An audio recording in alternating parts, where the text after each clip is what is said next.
안녕하세요. 트렌드 코리아 톡톡 진행을 맡은 노무아입니다. 오늘도 첫 시작은 언제나처럼 가까이 톡으로 진행을 해보려고 하는데요. 특별한 점이 있습니다. 원래 가까이 톡을 진행할 때는 제가 항상 왼쪽에 앉아 있었는데 오늘은 가운데에 앉아서 이렇게 특별한 손님 두 분과 함께 진행을 하도록 할 텐데요. 가수 송주하 그리고 개그맨 서운섭과 함께 하겠습니다. 여러분 어서 오세요. 네, 안녕하세요.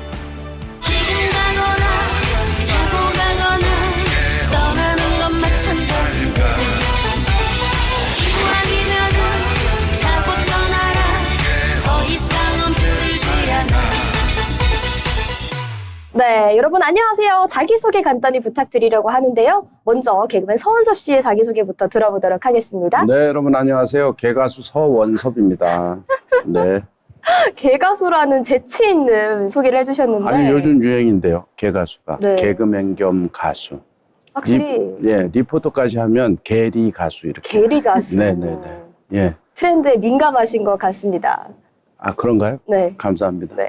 그럼 이제 우리 가수 송주하 씨의 소개 들어보도록 할 텐데요. 네, 요즘 한국을 떠나서 외국까지 법에 저촉 없이 자고가를 외치고 있는 가수 송주하라고 합니다. 반갑습니다. 네, 여러분 이렇게 환하게 오늘 스튜디오를 채워주셔서 정말 감사드리는데요.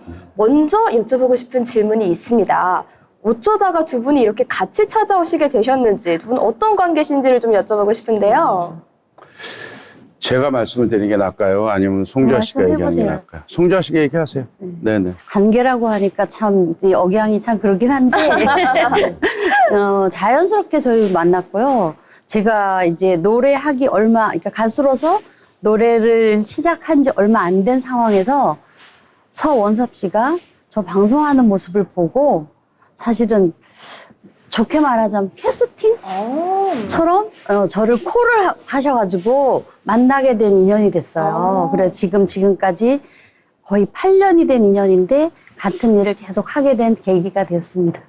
그러면 이쪽은 가수라고 하셨고 네. 네네. 이쪽은 게리 가수라고 하셨잖아요. 네, 그럼 두 분이 교집합이 아무래도 가수라는 부분 같은데 같이 노래도 부르고 그러실까요? 아, 제가 모 방송국에 어떤 그 프로를 하나 제작을 하고 있어요. 한 8년째. 그런데 그 안에서 이렇게 학생복 지금 입고 왔잖아요. 네. 이렇게 학생복들을 입고 진행하는 프로인데 어떤 프로를 보다가 목소리 굉장히 깨끗한 이미지가 있어서 같이 이렇게 와서 좀 했으면 좋겠다 해서 시작이 된 거고요. 그러다 보니까 이제 자연스럽게 듀엣곡도 내게 됐고 그렇게 이렇게 저렇게 한 것 같아요. 네네. 아주 물 흐르듯이 자연스러운 흐름을 네. 타고 이렇게 오래 네, 인연이 유지가 되고 계신 것 같은데요. 글쎄 물이 흘렀나? 하여튼 잘 모르겠습니다만 아무튼 자연스럽게 그렇게 이어진 것 같아요. 네네. 어떻게 보면 두 분이 가수이자 제작자 네네. 그리고 때로는 같은 듀엣 메이트다 이렇게 볼 수도 있을 것 같은데 네네. 어떤 방송을 같이 하고 계신지도 궁금합니다. 가요 학당이라는 프로라고 제가 들었는데요. 아, 예. 알고 계시는데 얘기해도 되는 건가요, 여기서? 네, 저희 가까이 톡이기 때문에 언제든지 편하게 괜찮습니다. 얘기해 주시면 됩니다. 아이넷 TV라고 거기서 가요 학당이라는 우리 고등학생들의 컨셉을 가지고 이 가수들을 좀 이렇게 소개하는 그런 프로그램이거든요. 하다 보니까 이렇게 자연스럽게 됐습니다. 그래서 오늘 교복 스타일이랑 명찰까지 다 입어보셨네요. 네네. 제가 원래 이제 그 가요학당 녹화 이외에는 교복을 입어본 지가 않았거든요. 오늘 처음 이제 이름표도 달고 그 캐릭터를 좀 소개해드리고 싶어서 아는 분도 물론 계시겠지만 모르는 분들 위해서 저희들이 이제 교복 입고 학생 때 추억을 토크로 얘기하면서 또 추억의 노래도 있고 그렇게 하는 예능 프로그램이에요. 그래서 너무나 즐겨보는 팬들이 많기 때문에 이 오늘 트렌드 톡톡에서도 좀 소개해드리고 싶어서 일부러 오늘 교복 의상을 입고 왔습니다. 아니 오늘 처음으로 네. 프로그램 의상이랑 컨셉을 갖고 밖으로 나와주신 거잖아요. 네, 맞아요. 어떻게 보면 캐릭터의 첫 번째 외출 이런 영광스러운 순간을 저희와 함께 해주고 계신 것 네. 같은데 네. 그렇다면 가요 학당에서 우리 가수 송주하는 어떤 캐릭터, 어떤 역할을 맡고 있냐 이것도 궁금한데요. 사실은 이제 그 프로그램을 하나 진행하려면 물론 이 톡톡 프로그램도 진행하려면 많은 부분들이 있잖아요.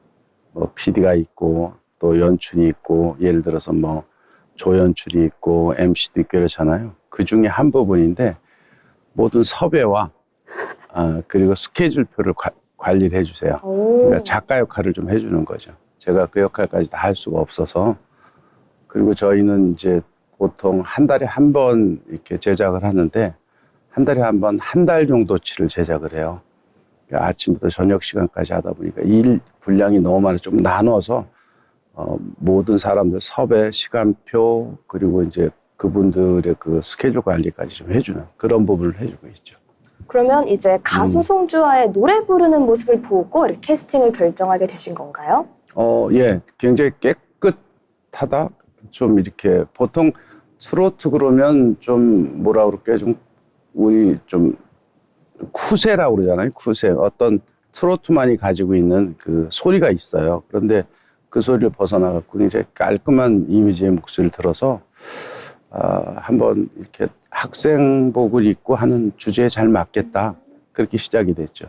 예. 굉장히 안목도 좋고 운도 좋으신 것 같은 게 노래와 이미지를 보고 캐스팅을 하셨는데 지금은 예능 그리고 작가 역할까지 담당하고 계신 정말 든든한 메이트일 것 같은데요. 네. 그렇다면 이쯤에서 이제 가수 송주아의 이야기로 넘어가 볼까 합니다. 네. 저희가 크랙 가까이톡에 가수분들이 오시면 꼭 드리는 질문이 있거든요. 어떻게 처음에 가수의 꿈을 갖게 되셨는지 그 얘기가 궁금한데요. 네, 솔직히 저는 지금 가수를 하고 있는 게 되게 의아한 제 스스로도 가수를 하겠다는 생각을 한 번도 한 적이 없고 근데 학창 시절에 노래와는 인연이 끊어져 본 적은 없어요. 왜냐하면 초등학교 때부터 인천 소년소녀 합창단을 해왔고 중고등학교 때 합창 중창단을 했고 또 성인 돼서는 뭐 MBC 합창단 오디션도 보러 다니고 그런 쪽으로 되게 관심은 늘 있었거든요.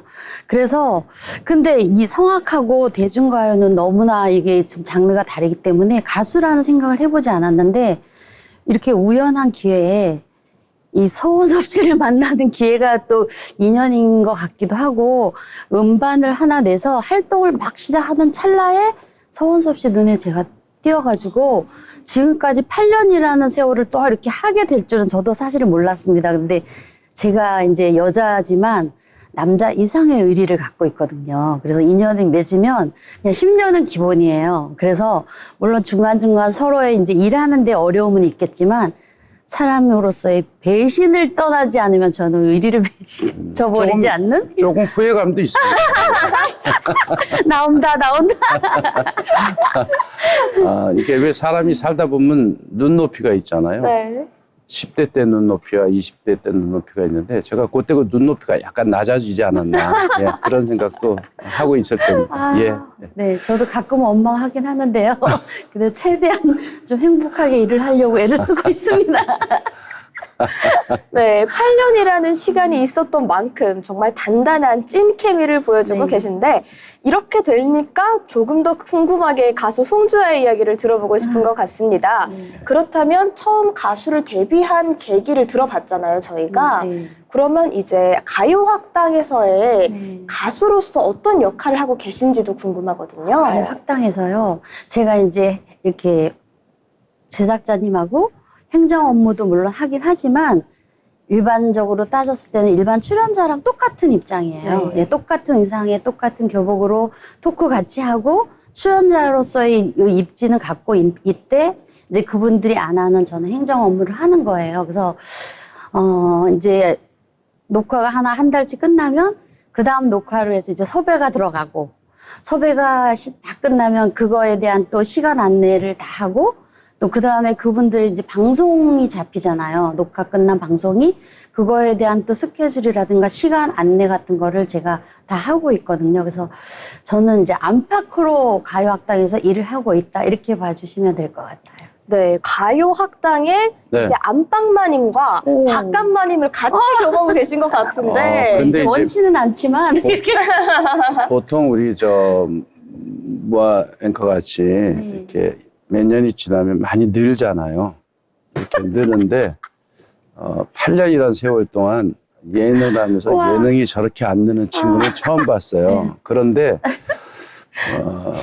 우직하게 자기 일을 충실히 하는 그거 하나는 아주 예, 네. 짱입니다. 왜냐하면 제가 살아오면서 봤는데 제가 정말 초내성적인 사람이었었거든요. 아, 정말요? 네네, 정말 그랬었는데 요즘 근래 와서 이제 제작자님이 저를 보고 알려주셔서 깨달은 게 있어요. 그게 내성적이 아니었고요. 내숭적이었더라고요. 네, 안에 들어있는 끼는 있는데 네. 이제 발사는 못했어요. 그렇지만 그 부분을 옆에서 도움을 주셔가지고 제가 지금 예능이라는 프로그램을 하고 있는 자체도 되게 큰 변화거든요. 근데 아무튼 아마 보시는 대로 이렇게 예능이 안 느는 사람도 저밖에 없을 거예요. 그거를 지금 우직하게 하고 있습니다. 쉽지는 않습니다. 네, 쉽지는 않습니다. 죄송합니다. 이제 계속해서 보석을 감추고 계시는 역할, 그 보석을 계속해서 끌어내시는 역할, 어떻게 보면 정말 환상의 궁합이다 이렇게도 볼 수 있을 것 같은데 그렇다면 궁금한 점이 이제 가요학당이 사실 굉장히 오랜 시간 인기를 끌어온 프로그램이잖아요. 네. 거기에 오래 출연하시면서 아 이런 목표를 갖고 싶다, 이것만큼 꼭 이루고 싶다 이런 목표가 있으실 것 같습니다. 제작자님이 먼저 있을까요? 사실은 저희 가요학당이 지금 이제 8년째 하고 있지만 대본을 한 번도 만든 적이 없습니다. 그러니까 어떤 주제를 그냥 즉흥적으로 던져주고 즉흥적인 반응을 많이 보거든요. 그러니까 어떤 분들은 이제 대본화 시키면 좀 좋지 않겠느냐. 그런데 어차피 대본화되면 너무 만들어진 듯한 그런 것들이 많이 있어서 좀 후리하게 한번 해보자 해서 첫 시작을 그렇게 했던 것이 지금 8년째 대본 없이 그냥 주제만 하나 가지고 가서 그냥 던져놓고 한 30분 이끌어가는 그런 형태로 하다 보니까 처음에는 뭐 말을 시켜보면 그냥 단문으로 끝날 때가 많았는데 요즘은 한 3문장 정도 합니다. 많이 발전이 있었죠. 예. 거의 몇십 배가 늘었네요. 단문에서 세 그럼요. 문장으로 가고. 어마어마한 거죠. 어마어마한 거죠. 그래서 가능성이 있다라고 생각합니다. 8년 차지만 아직도 꾸준한 성장하는 모습을 보여주고 계신 우리 네네. 어마어마한 8년차 루키 송주아와 함께하고 있습니다. 네네. 그리고 노래하는 모습을 보고 캐스팅을 당하신 만큼 저희가 노래 한 소절을 들어보고 싶은데 혹시 가능하실까요? 와우, 이거 되게 어려운 건데. 아, 그러면 원래 제 취향의 노래에 맞는 노래가 이제 솔로곡 하나 있었거든요. 그럼 먼저 조금 들려드릴까요? 네. 아, 저희가 네. 와, 이게 아쉽게도 지금, 예. 그 배경음악을 깔아드리진 못하지만 아. 가까이톡이라는 이 친밀감을 이용해서 네. 그냥 무반주로 들어보고 있습니다. 후렴 부분을 한번 해보세요. 제가 이제 좋은 사람이라는 노래를 받아서 솔로 활동 중에 이제 서은섭 씨랑 이제 듀엣으로 작곡가를 받았는데 그 솔로로 했던 곡을 한번 불러보겠습니다. 네. 아, 정말 당신은 좋은 사람이에요. 그 사랑 내게 부족한 적 없어요. 아, 정말 당신은 좋은 사람이에요. 이대로 당신 곁에 살아갈게요. 아, 예. 왜 캐스팅을 당하셨는지 알 것 같은데요? 어려웠어요. 이게 좀 걱정이 되는 부분이 오늘 저희 트렌드 코리아 방송 화면을 보고 네. 또 캐스팅 제의가 올 수도 있을 것 같은데 네. 저희 방송이 이 8년 우정이 금이 가는 계기가 될까 봐 좀 걱정이 되거든요. 예. 긴장하셔야 될 것 아니요, 같습니다. 금이 가는 거 좋아합니다. 네, 금이 가는 거 좋아하고요. 잘하고 계셨나 봐요. 무거운 짐을 내려놓는 듯한 그런 걸 주셔서 너무 감사하죠. 네, 다른 분과 좀 일 좀 한번 해보게 해주세요. 캐스팅 관계자분들 보고 계시죠? 아이, 감사합니다.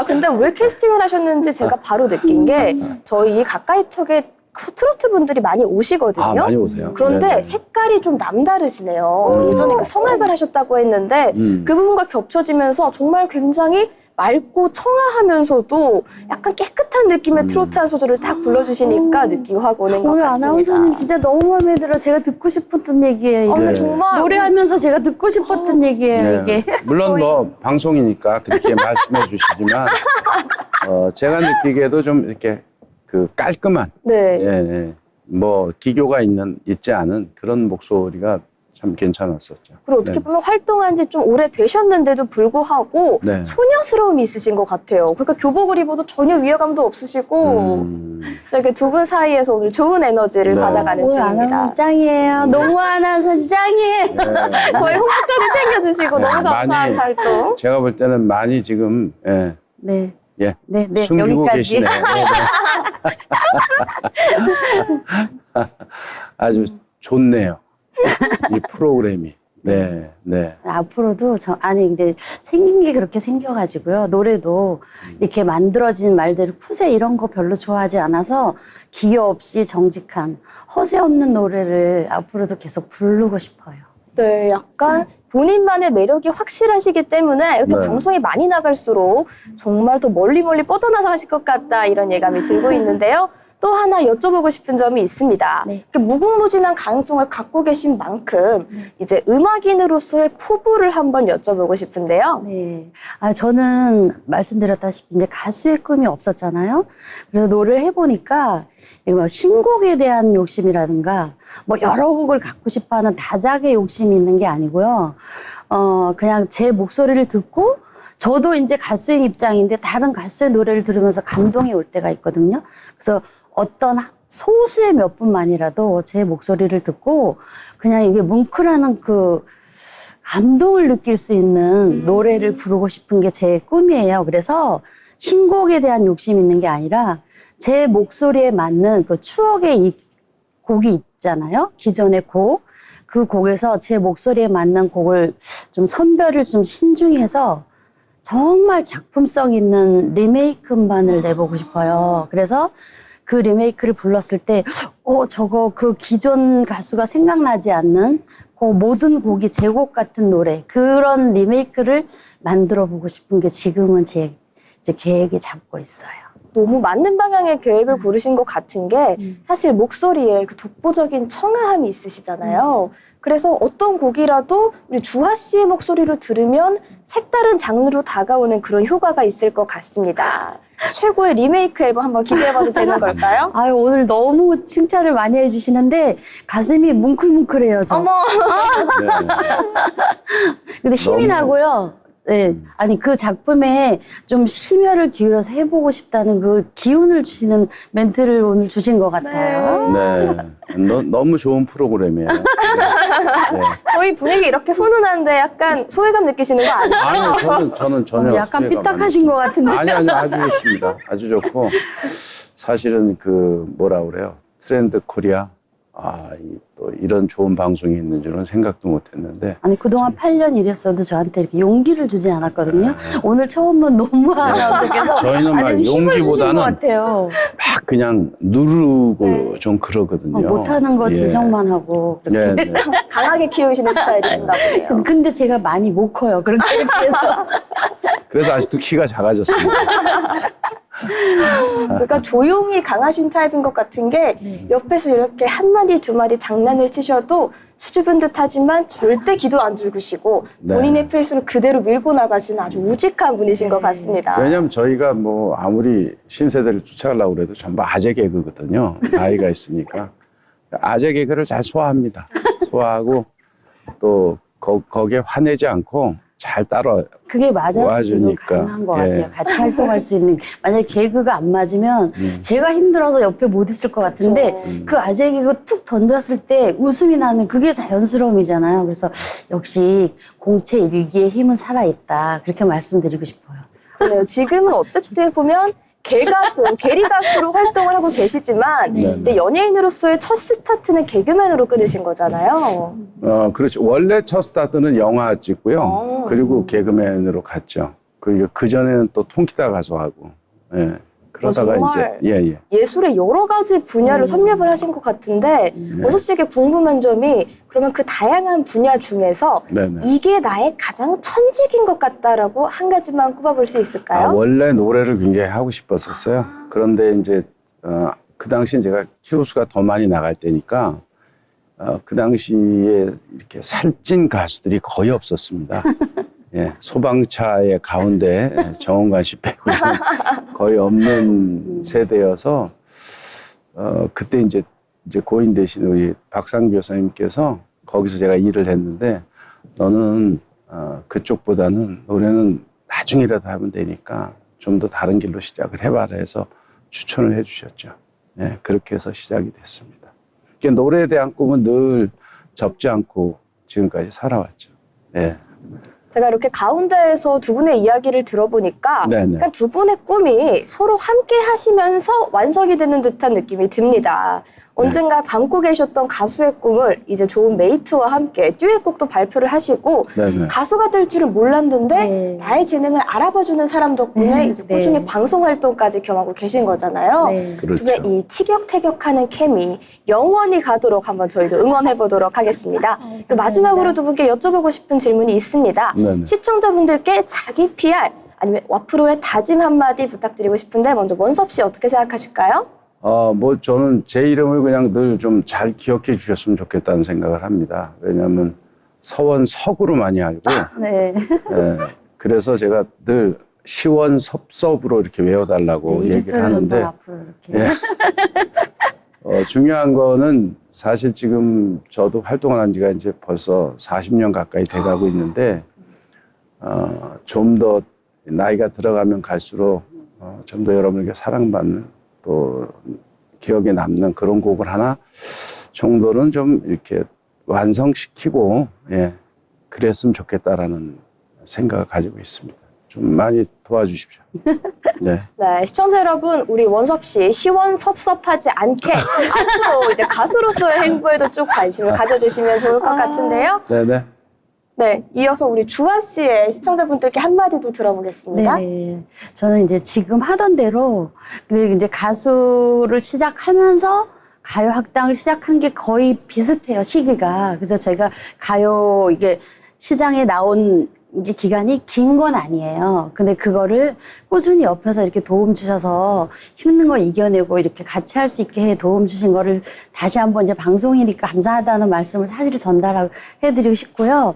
지금은 제가 이제 송강호 선생님께서 저희 처음에는 듀엣으로 했어요. 매트리스라는 듀엣 이름으로 자고 가라는 곡을 주셨었는데 이 자고 가라는 제목의 특성상 이 옆에 남자를 데리고 다녔더니 인기가 좀 덜해요.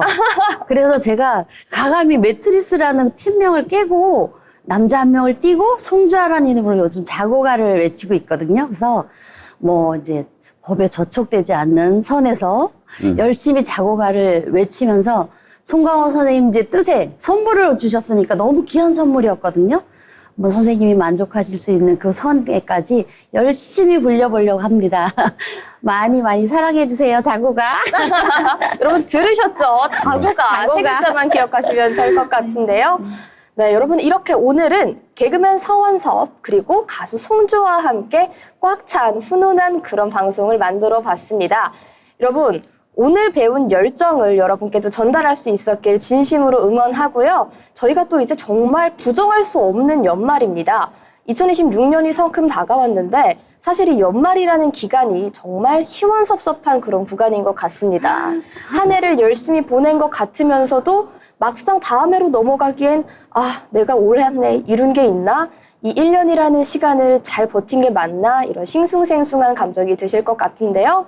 그럴 때는 저희 가까이톡 트렌드 코리아 톡톡 돌려보시면서 따뜻하고 훈훈한 분위기 마음속에 깊게 채우시면 될 것 같습니다. 오늘 함께해 주신 가수 송주아 그리고 개그맨 시원섭 개그맨 서원섭, 시원섭섭이 아니고 서원섭이죠. 제가 너무 영향을 많이 받았나 봅니다. 아주 근데 만족합니다. 예. 네, 오늘로 이제 더 이상 서원석이 아닌 모두가 서원섭이라고 기억을 해주실 것 같은데요.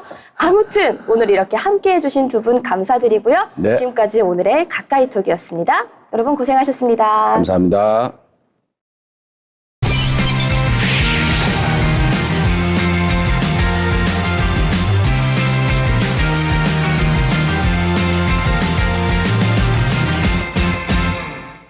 이번 시간은 한 주간의 경제 이슈를 짚어드리는 편지혜 기자의 경제톡톡입니다. 편지혜 기자 어서 오세요. 안녕하세요. 네, 올해도 얼마 남지 않았는데 연말이면 가족 모임이나 송년회 계획을 세우시는 분들이 많을 것 같습니다. 그런데 요즘에는 모이기가 부담스럽다라는 이야기부터 나오고 있다고 합니다. 바로 네. 외식 물가가 너무 올랐기 때문인데요. 네, 연말을 맞아 송년회나 가족 모임 많으실 텐데요. 외식 물가 상승으로 지갑 부담은 커지고 있습니다. 삼겹살 1인분 가격은 지난해보다 2, 3천 원 가량 올랐고 술이나 추가 메뉴까지 더하면 회식 한 번에 1인당 5만 원 정도는 생각해야 하는 상황입니다. 한우나 호텔 뷔페 같은 고가 외식은 부담이 더 커지면서 실제로 외식 관련 카드 결제액은 지난해보다 줄어들고 있고 실제로 소비 위축이 나타나고 있습니다. 네, 그러다 보니 연말 모임 자체를 줄이거나 아니면 다른 방식으로 보내는 분위기도 느껴지고 있는 상황인데요. 맞습니다. 비싼 외식 대신 소비 방식이 눈에 띄게 바뀌고 있습니다. 요즘 소비를 설명하는 키워드가 이른바 불황형 소비입니다. 큰 돈을 쓰기보다는 적은 돈으로 만족을 얻는 소비가 늘고 있다는 뜻입니다. 불황형 소비라고 하면 구체적으로 어떤 양상을 나타낼까요? 천원빵 같은 초저가 간식, 그리고 요즘 상권에서 부쩍 늘어난 인형 뽑기 샵이 대표적입니다.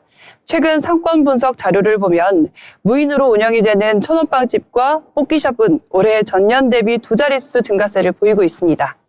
인건비 부담이 거의 없다 보니 공실이 생긴 1층 상가나 유동인구가 줄어든 골목 상권을 중심으로 빠르게 들어서고 있습니다. 아무래도 무인 매장이 증가하는 게 단순한 유행은 아닌 것 같습니다. 그렇습니다. 이건 소비자 변화이기도 하지만 상권 구조가 바뀌고 있다는 신호이기도 합니다. 무인 천원빵집이나 뽑기샵은 임대료와 인건비 부담을 최소화할 수 있어 불황기에 버티기 쉬운 업종입니다. 다만 이런 매장이 늘어날수록 식당이나 카페처럼 체류형 소비 업종은 줄어들고 있고 상권 전체 소비 단가도 낮아지는 경향이 있습니다. 상권 입장에서는 양면적인 변화다 이렇게 볼 수 있을 것 같습니다. 맞습니다. 단기적으로는 공실을 채우는 효과는 있지만 장기적으로는 사람들이 오래 머물며 쓰는 돈은 줄어들 수 있습니다. 전문가들은 무인 매장과 즉각적인 소비가 늘어나는 상권일수록 경기가 좋다기보다는 소비가 가벼워진 형태라고 해석하는 경우가 많다고 말하고 있습니다. 네, 결국 삼겹살 대신 천원빵, 송년회 대신에 인형 뽑기라는 선택은 연말 소비가 사라진 것이 아니고 이 고물가 시대 속에서 더 작고 가벼운 방향으로 바뀌고 있다는 점을 나타내는 것 같습니다. 다음 이슈로 넘어가 보자면요. 고물가, 고금리 상황이 길어지면서 자영업자들의 대출 연체율이 빠르게 오르고 있다고 합니다. 현장에서는 위기 신호라는 말도 나오고 있다고 하는데요. 네, 최근 국가 데이터처 공식 통계를 보면 상황이 조금 더 분명해집니다. 지난해 개인 사업자의 평균 대출 규모는 소폭 줄었는데요. 2년 연속 감소세입니다. 하지만 문제는 연체율, 그러니까 돈을 제때 못 갚는 비중입니다. 그렇다면 연체율이 많이 상승했다는 말씀이죠? 네, 개인 사업자 연체율은 0.98%로 통계 작성 이후 가장 높은 수준을 기록했습니다. 숫자만 보면 크지 않아 보일 수 있지만 자영업자 대출에서는 사실상 경고선에 가까운 수치입니다. 자영업자 연체율은 평소에 0.3에서 0.5% 수준인데 지금은 정상 구간의 2배 이상까지 올라온 상태입니다. 금융권에서는 연체율이 1%에 근접하면 부실 관리 단계로 들어가는 기준선으로 본다고 합니다. 네, 위험 신호가 전반으로 번지고 있다 이렇게도 볼 수 있을 것 같은데 왜 이런 현상이 나타났을까요? 네, 쉽게 말해 매출로 이자를 감당하기 어려워졌기 때문입니다. 재료비와 임대료, 인건비는 올랐는데 소비는 위축이 되다 보니 남는 돈이 줄어든 겁니다. 앞선 이슈에서 짚은 것처럼 외식과 회식 소비가 줄어든 영향이 자영업자에게 먼저 나타난 셈입니다. 네, 그럼 특히 취약한 업자의 자영업자도 있을까요? 네, 직원을 두지 않고 혼자 운영하는 이른바 나홀로 사장님의 부담이 크다고 합니다. 이들의 연체율은 직원이 있는 사업자보다 3배 정도 높게 나타났습니다. 인건비는 없지만 매출 변동에 그대로 노출되는 구조라 불황에 더 취약한 겁니다. 그렇다면 대출 구조 측면에서는 어떤 변화가 있을까요? 네, 전체 빚은 줄었지만 사업자 대출은 오히려 늘었고 고금리 비은행권 대출을 이용한 경우일수록 상환 부담이 빠르게 커지고 있었습니다. 이자 부담이 가장 먼저 터져 나오는 구조입니다. 네, 이번 통계를 살펴보니 단순히 빚이 조금 줄어들었다고 안심할 상황은 아닌 것으로 보입니다. 소비 위축이 길어질수록 연체와 폐업 그리고 고용 감소로 이뤄질 수 있다는 점에서 자영업자 연체율은 경기의 중요한 신고 표현으로 볼 수가 있겠는데요. 다음 세 번째 이슈입니다. 요즘 금값이 연일 기록을 세우고 있다는 시록 많이 들으셨을 텐데요. 이제는 투자 이야기를 넘어 집 안에 있던 물건이 다시 주목을 받는 상황으로 이어지고 있습니다. 네, 최근 국제 금값이 사상 최고 수준을 이어가면서 금에 대한 관심이 계속해서 이어지고 있습니다. 이런 가운데 20여 년 전 출시된 가전이나 휴대전화에서 실제 금이 발견되는 사례가 잇따라 화제가 되고 있다고 합니다. 아, 집에 있던 가전에서 금이 나왔다고요? 네, 최근 한 금은방 유튜브 채널에 소개된 사례인데요. 2009년 출시된 펜텍 스카이의 듀퐁 에디션 휴대전화에서 18K 금 로고가 확인됐습니다. 무게는 약 0.27톤 정도이고 감정 당시 시세로 약 15만 원 수준의 가치가 있는 것으로 평가가 됐습니다. 그냥 추억의 휴대전화였을 뿐인데 뜻밖의 재테크 수단이 됐다 이렇게도 볼 수 있을 것 같습니다. 그렇습니다. 당시에는 고급 이미지를 강조하기 위한 디자인 요소였는데 금값이 크게 오르면서 지금은 실질적인 자산 가치가 생긴 겁니다. 비슷한 사례도 또 있었습니다. 앞서 LG전자의 휘세현 에어컨 로고에서 순금 로고가 발견이 돼서 70만 원이 넘는 가치로 평가가 되기도 했습니다. 이러한 사례들이 요즘 더 주목을 받는 이유가 있을까요? 네, 배경에는 금값 보공 행진이었습니다. 금은 전통적으로 경제 불확실성이 커질 때 자금이 몰리는 대표적인 안전자산입니다. 고금리와 지정학적 불안, 글로벌 경기 둔화 우려가 겹치면서 금값이 빠르게 올랐고 그 결과 예전에는 그냥 금색 장식으로만 여겼던 물건들이 다시 평가받고 있는 겁니다. 네, 금값 상승이 단순한 투자 뉴스가 아니라 이제 생활 속의 이야기까지 번지고 있다는 점에 주목하시면 좋을 것 같습니다. 지금 시장의 불안 심리를 보여주는 지표라고도 해석할 수 있을 것 같은데요. 네 번째 이슈로 넘어가자면 당정이 올해 마지막 고위 당정협의회에서 석유화학과 철강산업에 대해서 신속하고 과감한 구조 개편이 필요하다고 발언했습니다. 부동산 공급 대책 역시 연말 전후로 발표될 계획이라고 하는데요. 네, 이번 발언의 핵심은 더 이상 버티기만 하는 정책은 어렵다는 겁니다. 석유화학과 철강은 그동안 우리 제조업의 근간 역할을 해왔지만 지금 상황이 많이 달라졌습니다. 중국발 공급 과잉, 글로벌 수요 둔화, 에너지 비용 부담까지 겹치면서 수익성이 빠르게 악화된 겁니다. 네, 구조의 개편이라는 표현이 상당히 강하게 들리는데요. 맞습니다. 이번 메시지는 단순한 지원 확대가 아니라 경쟁력이 떨어지는 설비는 정리하고 미래 경쟁력이 있는 분야에 자원을 집중하겠다는 의미로 해석됩니다. 즉 모두를 살리는 정책에서 선택과 집중의 정책으로 방향을 튼 겁니다. 부동산 대책도 함께 언급이 됐었죠. 네, 부동산 공급 대책은 속도를 내기보다도 완성도를 높이겠다는 쪽에 방점이 찍혔습니다. 시장 상황을 점검한 뒤 연말 전후로 발표하겠다는 계획인데 산업 정책과 마찬가지로 성급한 처방은 피하겠다는 기조로 읽힙니다. 네, 오늘의 마지막 이슈입니다. 탈모를 두고 단순 미용이 아닌 생존의 문제라는 얘기가 나오면서 이제 건강보험에 대한 적용 논의가 주목받고 있는 상황인데요. 네, 그동안 탈모는 미용 목적이라는 이유에서 건강보험 적용 대상에서 제외되어 왔습니다. 하지만 최근에는 탈모가 단순 외모 문제가 아니라 정신건강과 사회생활, 삶의 질에 직접적인 영향을 준다는 인식이 확산되고 있습니다. 실제로 체감 부담도 적지가 않죠. 그렇습니다. 탈모 치료는 대부분 비급여라서 장기간 치료를 받을 경우 비용 부담이 상당하다고 합니다.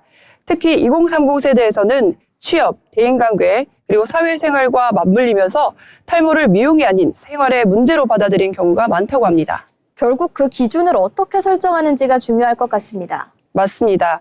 탈모를 전면 급여화할 것인지 중증 탈모나 특정 질환에 한해 부분 적용할 것인지 등이 논의의 쟁점이 될 가능성이 큽니다. 이 문제는 우리 사회가 건강과 삶의 질을 어디까지 공적 영역으로 볼 것인가에 맞닿아 있다고 보면 됩니다. 네, 이렇게 오늘도 한 주간의 경제 이슈를 샅샅이 살펴봤습니다. 지금까지 편지혜 기자의 경제톡톡이었습니다.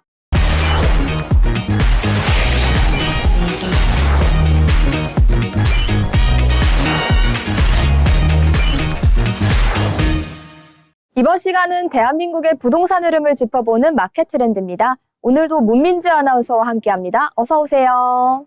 네, 안녕하세요. 네. 오늘은 제가 부동산 이야기지만 집값이 오를지 내릴지 그리고 청약을 해야 할지 말아야 할지 뭐 이런 이야기보다는 이제는 조금 다른 각도에서 부동산 이야기를 해보려고 합니다.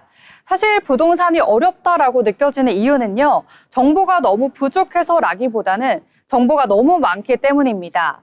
그래서 오늘은 부동산 시장을 분석하는 시장이 아닌 이 부동산 뉴스를 해석하는 시간 함께 가져보도록 하겠습니다. 네, 오늘은 그러면 뉴스를 읽는 법이 핵심이 될 것 같은데요. 왜 하필이면 이 주제가 지금 필요하다고 보셨을까요? 네, 요즘 부동산 뉴스를 보면 정말 많이 보이는 문구들이 있습니다. 경쟁률 역대 최고, 집값 반등 신호 포착, 지금이 아니면 늦는다. 이 표현들의 공통점은 정보를 전달하기보다는 감정을 자극하는 문장들입니다. 그래서 특히 지금 마지막이다라는 표현은요, 판단을 빠르게 만들지만 그만큼 실수를 부르기도 합니다.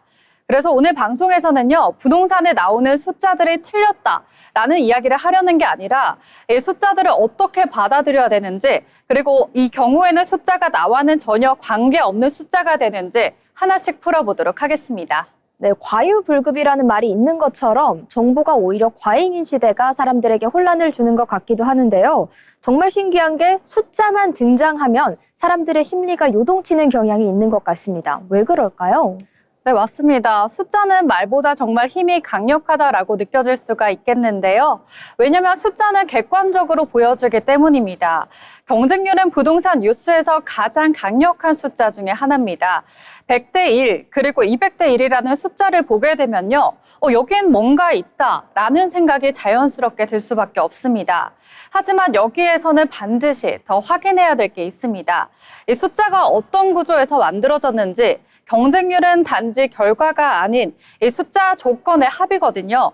그래서 우리가 또 살펴봐야 될 건 공급 물량이 몇 가구인가입니다. 경쟁률이 100대 1이라고 하더라도 실제 공급이 5가구라고 한다면 이 숫자는 시장 전체의 열기를 대표한다라고 보기 어렵습니다. 그리고 다음으로 봐야 될 부분은 어디에 몰렸는가입니다.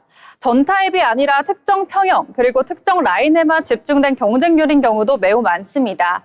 그래서 경쟁률은 이 단지가 좋다라는 결론이 아닌 어디를 더 봐야 된다라는 출발점에서 시작하는 것이 좋겠습니다. 경쟁률에 속으면 안 된다 이런 취지로 이해하면 될 것 같은데요. 또 궁금한 점이 경쟁률이 높으면 집값이 상승하는 경우도 있을까요? 네, 뉴스에서 평균적으로 집값 상승한다라는 말을 듣게 되면요. 마치 전 지역이 다 오르는 것처럼 느껴질 수가 있겠습니다. 나도 안 넣으면 손해를 보는 게 아닌가라는 생각이 들겠죠. 하지만 평균이라는 숫자는 아주 일부 움직임만으로 전체를 왜곡할 수가 있습니다. 예를 들어서 서울의 초고가 아파트 몇 채가 큰 금액으로 거래가 된다라고 하면 다른 지역이 하락하고 있어도 평균은 상승으로 나타납니다. 그래서 많은 분들이 뉴스와 체감 사이에서 괴리를 느끼게 되고요. 이럴 때는 평균이 아닌 중위 가격, 그리고 따로 분리해서 보는 것이 중요합니다. 정리하면 경쟁률은 정답이 아닌 추가 체크가 필요한 신호라고 보실 수가 있겠습니다. 네, 무조건 따르면 되는 정답이라기보다는 참고하면 좋을 지표 정도로 해석하시면 될 것 같은데요. 더불어 요즘 부동산 시장에서는 시세 차익에 관련된 이야기도 빼놓을 수 없을 것 같습니다. 네, 시세 차익이라는 말도 역시 굉장히 중요합니다. 이 숫자에서는 의도적으로 빠져 있는 것들이 있습니다. 대출 이자라든지, 그리고 취득세, 보유세, 관리비와 수리비, 그리고 무엇보다 언제 팔 수 있느냐가 빠져 있습니다. 종이 위의 수익과 실제 손에 쥐는 수익은요, 전혀 다른 이야기가 될 수 있다라는 말이 되겠죠. 그래서 시세 차익이라는 표현을 들을 때는 얼마 벌었대가 아니라 누가 얼마나 오래 그리고 어떤 조건으로 가지고 있었을까, 이를 함께 떠올려 봐야 될 것 같습니다. 네, 그리고 지금 안 사면 늦는다는 이 문구가 정말 무섭게 느껴지기도 하는데요. 네, 이 문구 같은 경우에 정보라기보다는 결정을 재촉하는 문구로 쓰이기도 합니다. 부동산 시장에서 가장 위험한 순간은 언제냐면요. 모두가 같은 말을 할 때입니다. 지금 안 사면 끝났다라는 표현은 과거에도 여러 차례 등장했던 표현이지만 시장은 그때마다 항상 다른 선택지를 남겨두고 있습니다. 왜냐하면 조급함이 나와주게 되는 거고, 그게 감정에 따라서 움직이게 되는 거고, 감정으로 내린 결정은요, 결국 가장 비싼 선택이 되기 때문입니다. 네, 감정에 휘둘리기보다는 상황을 냉철히 파악하는 게 중요할 것 같은데요. 그렇다면 왜 이러한 착시가 계속해서 반복이 되는 걸까요? 네, 부동산 시장을 짧게 설명하기에는 너무나도 복잡한 시장입니다. 뉴스를 숫자 앞에 두고요. 조건과 전제는 뒤로 미룹니다. 문제는 우리가 그 숫자를 정답처럼 받아들여야 한다라는 점입니다. 뉴스는 정보의 시작인데 우리는 결정의 끝으로 착각하는 경우가 많습니다. 그래서 경쟁률은 이 단지 전체가 인기가 있다라는 결론이 아니라요. 어디가 특히 선호되는지 보는 지도처럼 활용하셔야 됩니다. 정리하면 경쟁률은 정답이 아니라 추가 체크가 필요한 신호입니다. 네, 오늘 계속해서 부동산 뉴스를 제대로 해석하는 법에 대한 요령을 알려주고 계신데요. 물고기를 잡아주는 게 아니라 물고기를 잡아주는 방법을 알려준다, 이렇게 생각하시면 될 것 같습니다. 그렇다면 뉴스를 볼 때 우리 시청자들은 어떤 부분을 체크하면 좋을까요? 네, 제가 시청자들이 기억하기 좋도록 이 세 가지를 정리해 왔습니다. 먼저 첫 번째는 이 숫자가 어디에 포함되는 이야기인가이고요. 두 번째는 전체 시장인가 아니면 일부 사례인가. 그리고 세 번째는 일시적 변화인가 아니면 흐름의 변화인가. 이 질문에 답이 없으면요. 뉴스는 결정용이 아닌 참고용으로만 보셔도 될 것 같습니다. 결국 핵심은 부동산 시장에서 나의 상황이 되겠네요. 네, 맞습니다. 부동산에서 가장 중요한 기준은요. 뉴스 속 숫자가 아니라 내 삶의 조건이 되겠습니다.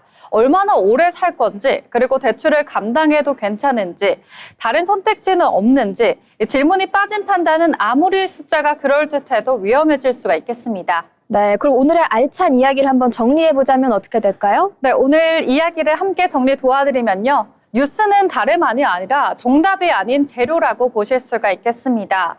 재료는 그대로 먹으면 탈이 나기 마련이죠. 내 상황에 맞도록 요리를 해서 먹어야 되겠습니다.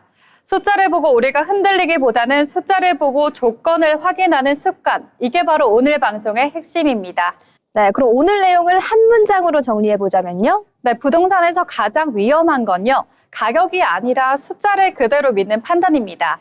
네, 오늘 전해주신 이야기 정말 큰 도움이 된 것 같습니다. 네, 부동산 시장을 두려워할 필요는 없지만 뉴스를 그대로 믿을 필요도 없습니다.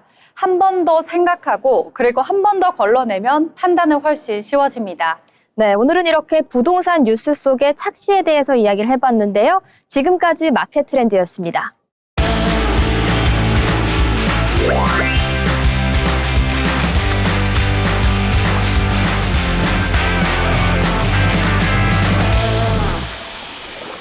이번 시간은 전국의 축제와 맛집 그리고 핫플레이스를 소개해드리는 어디 갈까 시간입니다. 전승현 아나운서, 오늘은 어디로 떠나볼까요?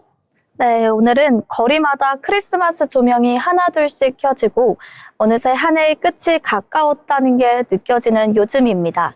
이맘때가 되면 괜히 천천히 걷고 싶어지고 조금은 다른 풍경을 보고 싶어지는데요. 오늘은 멀리 떠나지 않아도 연말과 크리스마스 분위기를 충분히 느낄 수 있는 곳이죠. 과거와 현재가 공존하는 동네 해방촌으로 가보겠습니다. 해방촌, 이름부터 특별한 느낌이 드는데요. 언제 그리고 어떤 배경에서 만들어진 동네인지 그 역사를 먼저 알아보면 좋을 것 같습니다. 설명해 주실 수 있나요? 네, 해방촌은 이름 그대로 해방 이후에 만들어진 마을입니다. 한국전쟁 이후 집을 잃은 핀란민들과 귀환 동포들이 남산자락 언덕에 하나둘 모여 살기 시작하면서 자연스럽게 형성된 동네인데요. 계획적으로 조성된 도시가 아니라 삶을 이어가기 위해 만들어진 공간이다 보니까 지금도 좁은 골목과 언덕, 계단이 많은 독특한 구조를 그대로 유지하고 있습니다.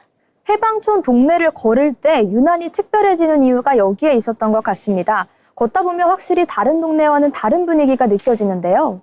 네, 맞습니다. 해방촌은 처음부터 멋지게 만들어진 동네가 아니라 사람들의 시간이 켜켜이 쌓여서 만들어진 그런 동네입니다. 그 시간 위에 최근 젊은 창업자와 예술가들이 더해지면서 지금은 서울에서 가장 이국적인 동네 중에 하나로 자리 잡게 됐습니다. 네, 그리고 그 변화의 중심에는 바로 신흥시장이 있다고 들었습니다. 해방촌의 과거와 현재를 동시에 보여주는 공간이라고 하는데요. 네, 해방촌을 가장 잘 나타낼 수 있는 게 신흥시장인데요. 신흥시장은 오랫동안 해방촌 주민들의 생활이 고스란히 담겨있던 곳으로 과거에는 정육점과 분식집, 반찬 가게가 모여있던 전형적인 생활형 동네 시장이었습니다. 하지만 상권 변화와 함께 한동안은 발길이 줄어들면서 조용해진 시기도 있었는데요. 이 공간이 다시 주목받기 시작한 건 낡은 시장의 구조와 분위기를 그대로 살린 채 새로운 시도가 더해지기 시작하면서부터입니다. 네, 오래된 간판과 좁은 골목은 그대로 두고 그 안에 카페와 와인바, 감각적인 식당들이 하나둘 들어서며 신흥시장은 단순히 물건을 사고 파는 동네가 아니라 머물고 걷는 공간으로 성격이 바뀌었습니다. 지금의 신흥시장은 옛 시장의 정서와 요즘 감성이 자연스럽게 겹쳐지는 곳으로, 그리고 해방촌이 어떻게 변화해 왔는지 가장 직관적으로 보여주는 장소라고 할 수 있습니다. 그래서 신흥시장을 걷다 보면 옛 동네 같기도 하고 최근에 새로운 공간 같기도 하다는 느낌이 드는 거였군요. 네, 맞습니다. 새로 지은 공간이 아니라 이미 존재하던 시간 위에 새로운 이야기가 더해진 곳이기 때문에 걷다 보면 마치 과거와 현재를 동시에 지나고 있는 듯한 그런 느낌을 받습니다. 네, 이렇게 특별한 매력을 가진 장소죠. 신흥시장 안에 가지고 있는 또 다른 특별한 곳이 있다고 하는데요. 연말에 가기 좋은 장소도 함께 소개해 주시면 좋을 것 같습니다. 네, 요즘 신흥시장을 대표하는 맛집으로 빠지지 않고 언급되는 곳이 미드나잇 포레스트인데요. 네, 숲속에 들어온 듯한 아늑한 분위기에서 파스타와 스테이크 같은 유럽식 메뉴를 즐길 수 있는 공간입니다. 네, 해방촌 특유의 이국적인 감성을 가장 잘 느낄 수 있는 곳으로, 특히 저녁 시간대에는 연말 데이트 코스로도 많은 사랑을 받고 있고요. 네, 다음으로 식사 후에는 시장 인근의 카페 타자기에 둘러보셔도 좋겠습니다. 빈티지한 타자기와 택들로 꾸며진 공간에서 커피 한 잔 마시며 조용히 쉬어가기 좋은 공간입니다. 네, 겨울에 해방촌이 유난히 더 잘 어울리는 이유도 있을 것 같은데 이 계절에만 어울리는 매력이 있을까요? 네, 해방촌은 겨울이 되면 매력이 더 살아나는 동네인데요. 예쁜 풍경을 보며 와인 한 잔 곁들이기 좋은 공간들도 많고요. 언덕 위에서는 서울의 겨울 야경이 한눈에 내려다보며 연말을 앞두고 하늘을 차분히 돌아보기에 참 좋은 공간입니다. 네, 그럼 마지막으로 해방촌을 한마디로 정리해 주시면요. 네, 해방촌은 화려하게 꾸며진 동네라기보다는 시간이 쌓여져 만들어진 공간인데요. 연말과 크리스마스가 다가온 지금 조금은 느리게 걷고 다른 풍경을 만나고 싶다면 해방촌 골목을 천천히 걸어보셔도 좋겠습니다. 이제 정말 한 해가 마무리되어 가고 있는데요. 시청해주시는 여러분 모두 건강 유의하시고 행복하고 따뜻한 연말 보내시기 바랍니다. 네, 이렇게 오늘 전승현 아나운서와 함께 해방촌의 매력 그리고 연말에 가기 좋은 해방촌 플레이스에 대해 알아보는 시간 가졌습니다. 지금까지 어디 갈까였습니다.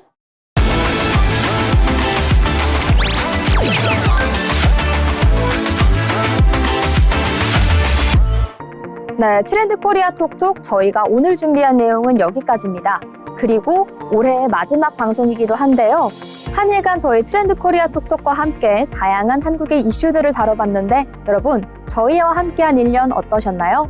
저희는 여러분과 함께해서 더욱 알차고 항상 흥미로운 내용을 준비할 수 있었던 것 같습니다. 따뜻한 연말 되시기를 기원하면서 저희는 2026년에 조금 더 새로운 모습으로 돌아오도록 하겠습니다. 지금까지 트렌드 코리아 톡톡 진행을 맡은 노무아였습니다. 시청해주신 여러분 고맙습니다.